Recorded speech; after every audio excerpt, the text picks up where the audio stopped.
Salut à toi et bienvenue dans ce nouvel épisode du podcast de la rentrée. Pourquoi je fais ce podcast? Tout simplement parce que j'ai envie de faire une petite mise à jour et qu'il y ait un suivi sur la procédure, on va dire, d'avancement et que à la rentrée, je puisse me concentrer uniquement sur ceux qui vont vraiment avancer et qui avancent dans leur vie et qui en fait ont des blocages plutôt émotionnels ou simplement besoin de coaching et d'une personne qui est à quelques steps en amont d'où elle est, mais pas forcément des gens qui sont encore totalement inconscients et qui ne prennent pas la responsabilité de leur vie.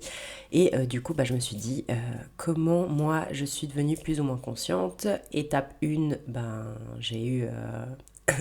j'ai touché le fond. Étape 2, non mais en fait, l'humain change que par inspiration et désespoir. Donc, je te le souhaite de pas forcément avoir besoin d'un désespoir pour réaliser que tu n'as qu'une vie et que le but c'est de réaliser ta vie et ta mission de vie et ta réalisation de soi. Et en fait, après ça, moi, j'ai cherché à changer d'environnement. Donc, je me suis mise dans un environnement qui me demandait de devenir meilleure. Et de 3, j'ai été chercher au fond de moi tout ce qui était en rapport avec mes peurs. Donc, qu'est-ce qui me faisait le plus peur? Qu'est-ce que j'aurais eu des regrets si je ne l'avais pas fait à 85 ans?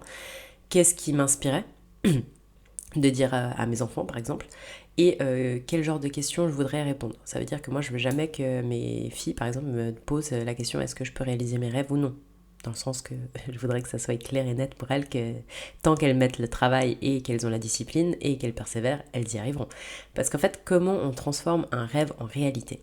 Ton rêve, c'est une indication de l'endroit où tu devrais aller. C'est tout. Ok? Il n'y a pas de il n'y a pas de fin en soi. Ça veut dire que tu dois construire ta vie en rapport avec ce que toi, ça t'intéresse, ce que toi, t'es bon, t'es fort. Il y a un concept qui s'appelle l'ikigai en japonais, qui est en fait un rassemblement au milieu de tous les points où tu as de la valeur à apporter aux autres, tu es bon là-dedans, euh, tu as de l'intérêt et tu vas t'améliorer. Et en fait, cet ikigai-là, il prend à peu près 10 ans à être maîtrisé. Ça veut dire que ça va prendre une décennie pour devenir fort dans un domaine en particulier. Donc, tu vas passer cette décennie de toute manière, entre nous. Donc maintenant, le choix, c'est de te dire, bon, est-ce que j'ai envie vraiment de façonner ma vie de la manière que moi, ça m'inspire, ou est-ce que je laisse le reste du monde dicter ce que ma vie devrait être?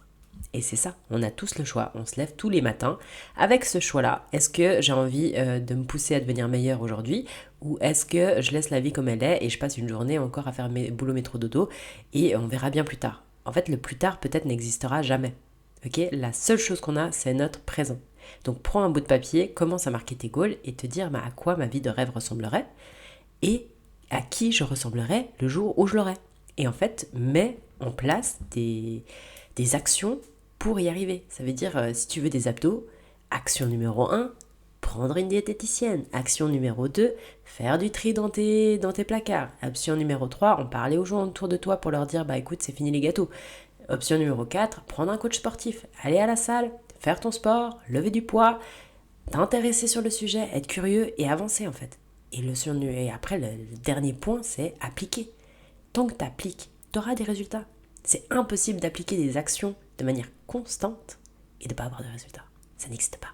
Ça n'existe pas. Donc, à quoi tu t'attends? Donc, regarde. Et généralement, en fait, tes rêves, s'ils te font pas peur, c'est qu'ils sont pas assez grands. Pardon, j'ai la voix un peu rauque, mais je suis malade.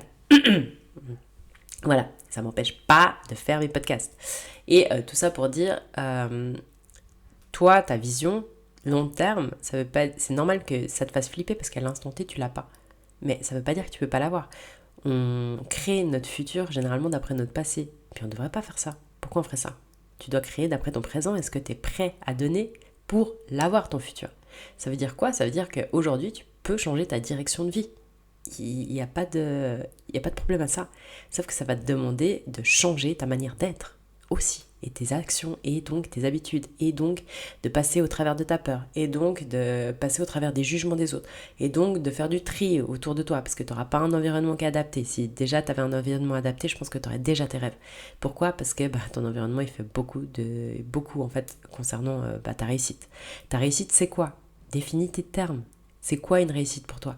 Arriver au top du top, passer à la télé, etc. et être sous antidépresseur parce que t'es mal dans ta peau, t'es mal dans ta vie et t'as fait les choses pour les mauvaises raisons, ce n'est pas réussir sa vie. Même si ton compte en banque est blindé. Et je te le dis parce que le nombre de suicides chez les multimillionnaires, il y en a beaucoup. Donc c'est pas l'argent qui est heureux. C'est pas ça. En fait, c'est plus la poursuite de ton goal qui va t'épanouir. Parce que ça sera en fait un point de départ et un point d'arrivée et tu auras vu ton évolution. Et ce fait de voir toujours, de se voir en fait évoluer, c'est ça qui rend heureux. En fait, c'est de se dire, franchement, si je devais choisir un avatar de jeu, je reprendrais celui-là. Franchement génial. Il a commencé, il était nul, personne croyait en lui et regarde où il va.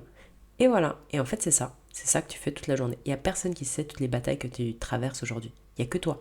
Mais le plus important, c'est de persévérer et de ne pas abandonner en fait toi-même. Tu ne dois pas t'abandonner. C'est ta seule règle de jeu. Prends soin de toi et n'abandonne pas. Bisous.